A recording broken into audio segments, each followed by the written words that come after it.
बिस्मिल्लाहिर्रहमानिर्रहीम। एनएलपी के इस वीडियो में हम पढ़ेंगे beg of words. Beg of words एक टेक्स्ट वेक्टराइजेशन टेक्निक है। लास्ट वीडियो में हमने पढ़ा था टेक्स्ट वेक्टराइजेशन। ये आज का उसका पहला टेक्निक है beg of words. Beg of words को काउंट वेक्टराइजर भी कहते हैं। आज की वीडियो में हम देखेंगे कि बेग ऑफ वर्ड क्या है, बेग ऑफ वर्ड के बारे में जो की कॉन्सेप्ट्स है वो भी समझेंगे, एंड देन हम स्टेप बाय स्टेप सेंटेंसेस की मदद से बेग ऑफ वर्ड को समझेंगे कि इंटरनली कैसे काम करता है। देन हम ये देखेंगे कि मॉडल बेग ऑफ वर्ड को यूज करके डॉक्यूमेंट यानी सेंटेंसेस को कैसे समझता है। हम ये भी देखेंगे कि बेग ऑफ वर्ड की कौन कौन से एडवांटेज है एंड कौन कौन से डिसएडवांटेज है, एंड फाइनली हम scikit-learn पाइथन की मदद से इसकी कोड को भी इम्प्लीमेंट करें। तो सबसे पहले ये देखते हैं कि बेग ऑफ वर्ड है क्या। लास्ट वीडियो में मैंने आपको बताया था कि जितने भी वेक्टराइजेशन टेक्निक है टेक्स्ट वेक्टराइजेशन, वो टेक्स्ट को न्यूमेरिकल फॉर्म में लेकर आता है ताकि मशीन उसे समझ सके। तो बेग ऑफ वर्ड्स भी उनमें से एक टेक्निक है टेक्स्ट वेक्टराइजेशन का, जो टेक्स्ट को कन्वर्ट करता है न्यूमेरिकल फॉर्म में ताकि मशीन लर्निंग मॉडल उसको समझ सके। लेकिन आपने हमेशा याद रखना है कि ये वर्क करता है बेस्ड ऑन वर्ड फ्रीक्वेंसी। अब ये वर्ड फ्रीक्वेंसी क्या है, ये मैं आपको एक सिंपल आइडिया से समझाता हूँ। आप जब एक डेटा के ऊपर बेग ऑफ वर्ड अप्लाई करते हो तो वो हर डॉक्यूमेंट, हर सेंटेंस के अंदर ये देखता है कि वो वर्ड कितनी बार आया है। चले इस चीज को समझने के लिए हम सबसे पहले बेग ऑफ वर्ड्स के स्टेप समझते हैं। तो पहले आप टोकनाइज करते हो अपने डेटा को, अपने टेक्स्ट को। देन आप एक वोकैबुलरी बनाते हो, डेटा के अंदर जितने भी वर्ड्स है उनका एक वोकैबुलरी बनाते हो। फिर हर वर्ड को काउंट करते हो जिन्हें हम टोकन्स कहते हैं, एंड फाइनली आपके पास एक मैट्रिक्स आएगा। अब मान लेते हैं कि हमारे पास दो सेंटेंसेस हैं, या फिर आप कह सकते हो दो डॉक्यूमेंट्स हैं, हाय एंड लव। जब आप अप्लाई करते हो बेग ऑफ वर्ड्स तो आपके पास एक वेक्टर आएगा और हर वेक्टर आप रिप्रेजेंट करते हो v से। अगर एक से ज्यादा वेक्टर है तो v1, v2 अंटिल vn। होगा क्या, आप रो वाइज डॉक्यूमेंट रखते हो सेंटेंसेस, एंड कॉलम वाइज आप वर्ड्स यानी वोकैबुलरी को रखते हो। फिर देखते हो कि क्या ये वर्ड पहले डॉक्यूमेंट में आया है, तो पहले डॉक्यूमेंट में हाई मौजूद है इसलिए आप इसको 1 रखते हो। फिर आप ये देखते हो कि क्या लव आया था, तो लव नहीं आया था, फिर आप इसको 0 रखते हो। इसी तरह आप हाई देखते हो दूसरे डॉक्यूमेंट में जो कि नहीं आया था इसलिए हमने 0 रखा, बट लव आया था तो हमने इसको 1 रखा। तो आप देख सकते हो आप हर डेटा, हर डॉक्यूमेंट, हर सेंटेंस के अंदर वर्ड की जस्ट फ्रीक्वेंसी काउंट करते हो। एक चीज आपने नोट रखनी है कि जब आप बेग ऑफ वर्ड अप्लाई करते हो तो वो दो तरीके से काम करता है। अगर इस डॉक्यूमेंट के अंदर हाय 2 बार आया है तो फिर यहाँ पे आप 1 के बजाय 2 रख सकते हो, ये हर वर्ड की फ्रीक्वेंसी को काउंट करता है। अगर हाय 3 बार आया है तो आप 3 रख सकते हो। लेकिन आप अगर वर्ड काउंट के बजाय जस्ट बाइनरी फॉर्म रखे लाइक 0 एंड 1, यानी अगर वर्ड मौजूद है चाहे 1 टाइम्स आया है, 2 टाइम्स आया है, 3 टाइम्स आया है, तो आप उसको 1 रखें। लेकिन अगर वो वर्ड डॉक्यूमेंट के अंदर नहीं है तो आप उसे 0 रखें। तो आपने याद रखना है कि काउंट वेक्टराइजर यानी बेग ऑफ वर्ड 2 तरीकों से काम करता है। या तो वो वर्ड्स की काउंट करता है, अगर वो वर्ड डॉक्यूमेंट के अंदर एक से ज्यादा बार आया है, लेट्स से 10 टाइम्स, तो 10 लिखेगा। बट अगर 10 के बजाय आप 1 भी रखे तब भी फर्क नहीं पड़ेगा, ठीक है, यानी binary form. Finally you will get this vector. आप इसको वेक्टर 1 कह सकते हो, लाइक दिस वन। 1 0 का मतलब है डॉक्यूमेंट 1 एंड 0 1 का मतलब है डॉक्यूमेंट 2। अगर आप ये डेटा एक ML मॉडल को फीड करोगे तो ML मॉडल समझेगा कि यहाँ पे 1 0 का मतलब है हाई एंड 0 1 का मतलब है लव, ठीक है। अब हम ये देखते हैं कि बेग ऑफ वर्ड की concepts which are very important. सबसे पहले ये है कि जब आप एक सेंटेंस या एक वेक्टर पास करते हो बेग ऑफ वर्ड्स को, तो ये ग्रामर को इग्नोर करता है, ये नहीं समझ पाता कि यहाँ पे चल क्या रहा है। इसके अलावा वर्ड ऑर्डर को भी इग्नोर करता है। जैसे कि ये एक सेंटेंस है EI is, लेकिन अगर मैं ऑर्डर को चेंज कर दूं यानी इज को पहले रख दूं और उसके बाद EI लिख दूं, तो फिर यहाँ पे ऑर्डर चेंज होने से सेंटेंस का पूरा मीनिंग चेंज हो जाता है। तो इसी तरह का जब सिचुएशन आता है यहाँ पे बेग ऑफ वर्ड फेल हो जाता है, यानी वर्ड ऑर्डर को इग्नोर करता है। तीसरी बात यह है कि ये जस्ट फोकस करता है वर्ड फ्रीक्वेंसी पे, यानी एक वर्ड को काउंट करता है, जिसकी वजह से एक सेंटेंस बन जाता है बेग ऑफ वर्ड्स। अब मान ले हमारे पास 2 सेंटेंसेस हैं जो हम ऑलरेडी देख चुके हैं, लेकिन एक और एग्जांपल्स की मदद से इसको आसान बनाते हैं। आई लव एनएलपी, इसको आप डॉक्यूमेंट 1 कहते हो या फिर सेंटेंस 1 कहते हो। I love AI. सो पहला स्टेप ये है, बेसिकली 2 स्टेप्स हैं। पहले में आपका डेटा, दूसरे में आपके पास वोकैबुलरी।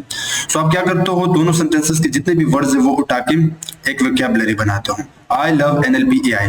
फिर आप एक मैट्रिक्स बनाते हो और जितने भी वर्ड्स यानी वोकैबुलरी है उनको आप कॉलम वाइज रखते हो, एंड जो सेंटेंसेस है, डॉक्यूमेंट है, उनको आप रो वाइज रखते हो।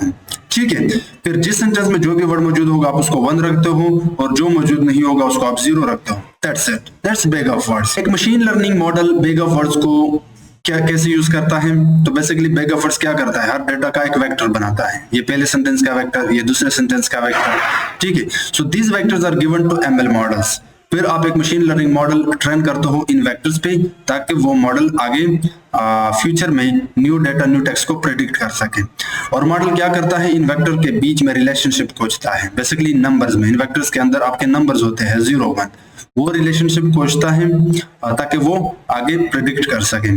और ये काम आप तब करते हो जब टेक्स्ट क्लासिफिकेशन हो, चाहे वो स्पैम डिटेक्शन हो, सेंटिमेंट एनालिसिस हो, किसी टेक्स्ट के अंदर कोई इमोशन डिटेक्ट करनी हो, या कोई भी टेक्स्ट क्लासिफिकेशन टास्क। ठीक है, एडवांटेज यह है कि ये बहुत सिंपल है और इजी टू इम्प्लीमेंट है, आप इसको बड़े आसानी से यूज कर सकते हो।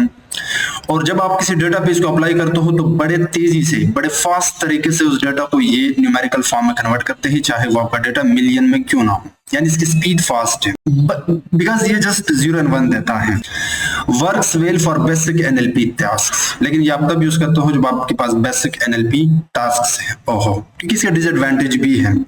पहला डिसएडवांटेज ये है कि ये वर्ड ऑर्डर को इग्नोर करता है, क्योंकि एक डेटा के अंदर आपके पास डिफरेंट सेंटेंसेस आ सकते हैं, एक सेंटेंस का डिफरेंट ऑर्डर हो सकता है, जैसे कि I love NLP will be equal to NLP love you, तो ऐसे सिनेरियो में ये फेल हो जाता है। इसका सबसे बड़ा डिसएडवांटेज ये है कि इसके पास सेमेंटिक मीनिंग कैप्चर करने का जो एबिलिटी है वो नहीं है, यानी no meaning no context understanding. और सबसे बड़ा डिसएडवांटेज ये है कि अगर आपके पास डेटा बड़ा है और आप बैग ऑफ वर्ड्स अप्लाई करते हो तो आपके पास एक बहुत बड़ा मैट्रिक्स बनेगा जिसमें बहुत सारे जीरोज होंगे। अब पिछली बार यहाँ पे टोटल 5 वर्ड्स थे, ठीक है, लेकिन हो सकता है आपके डेटा के अंदर 10 लाख हो, तो फिर ये कॉलम्स बढ़ते रहेंगे, तो 10 लाख के सिनेरियो में आपके जीरो भी बढ़ते रहेंगे। ठीक है, तो ऐसे केस में ये भी एक बहुत बड़ा डिसएडवांटेज है। और आपका जो वोकैबुलरी है वो एक लार्ज पेग बन जाता है, एक लार्ज वोकैबुलरी बन जाता है।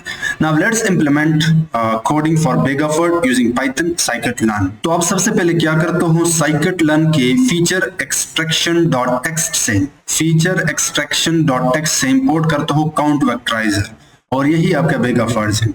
फिर आपका डेटा होता है, अभी के लिए ये डमी डेटा है जिसमें 3 डॉक्यूमेंट्स हैं, NLP is fun, NLP is powerful, AI is fun।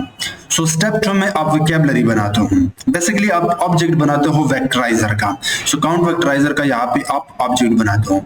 अच्छा, इसके कुछ पैरामीटर्स है, लेकिन आप हमेशा डिफॉल्ट पैरामीटर्स के साथ जाएं, एंड देन आप अप्लाई करते हो इस वेक्टराइजर को अपने डेटा यानी कॉर्पस के ऊपर by using vectorizer.fitTransform method and you are passing corpus। so ये आपको फाइनली रिटर्न करेगा एक मैट्रिक्स। अब अगर आप चाहो कि मेरा वोकैबुलरी कितना है, then you can easily use get feature names out, यानी vectorizer.get feature names out। तो आप देख सकते हो ये आपके कॉलम्स है, ये आपका वोकैबुलरी है, AI fun is NLP powerful, जो कि आपके तमाम सेंटेंसेस के अंदर ये पाया जाता है। एक और चीज यहाँ पे जो डुप्लीकेटेड वर्ड है वो इसको स्किप मारता है, जैसे कि NLP ऊपर डेटा में मल्टीपल टाइम्स आया है, but you will get it only 1 times. Okay, और अगर आप चाहते हो कि मैट्रिक्स देखो, then you can use x.toArray method, ये आपको वो मैट्रिक्स दे देगा। ठीक है, so this is the first vector, second vector and third vector, यानी फर्स्ट डॉक्यूमेंट का वेक्टर, सेकंड का। तो पहले डॉक्यूमेंट में आप देख सकते हो NLP is fun। तो अगर हम वोकैबुलरी के अंदर देखें, पहला वर्ड है AI, और पहले डॉक्यूमेंट में AI नहीं था क्योंकि वहां पे जस्ट था NLP is fun, तो इसको 0 कर दिया। सेकंड वर्ड है फन, पहले डॉक्यूमेंट में फन मौजूद है तो इसको 1 रखा। इसी तरह इस भी मौजूद है तो भी 1 रखा, NLP भी मौजूद है तो भी 1 रखा, as you can see, but powerful मौजूद नहीं था तो इसको 0 रखा। इसी तरह अगर हम सेकंड डॉक्यूमेंट को देखें, NLP is powerful, तो अगेन वोकैबुलरी में फर्स्ट वर्ड है AI, सो अगेन इसको 0 रखा। सेकंड वर्ड है फन, तो फन भी मौजूद नहीं था, 0 रखा। लेकिन बाकी वर्ड्स यहाँ पे मौजूद है, such as is, NLP power, यानी एनएलपी इज पावरफुल। ठीक है, सो आप थर्ड वेक्टर को भी यहाँ पे देख सकते हो। तो आपने देखा कि बिग ऑफ वर्ड्स कितने आसान तरीके से आपके टेक्स्ट यानी डाटा को न्यूमेरिकल फॉर्म में कन्वर्ट करता है। अब इसके जो डिसएडवांटेज थे वो डिसएडवांटेज ओवरकम किए एक नए टेक्निक ने जिसका नाम है TF-IDF वेक्टराइजर, जो कि हम नेक्स्ट वीडियो में देखेंगे। तो अगर आपने ये प्लेलिस्ट अभी तक एक्सेस नहीं किया है, आप इस प्लेलिस्ट को एक्सेस कर ले। अगर आपको ये वीडियो पसंद आए है तो वीडियो को लाइक करो एंड चैनल को भी सब्सक्राइब करो।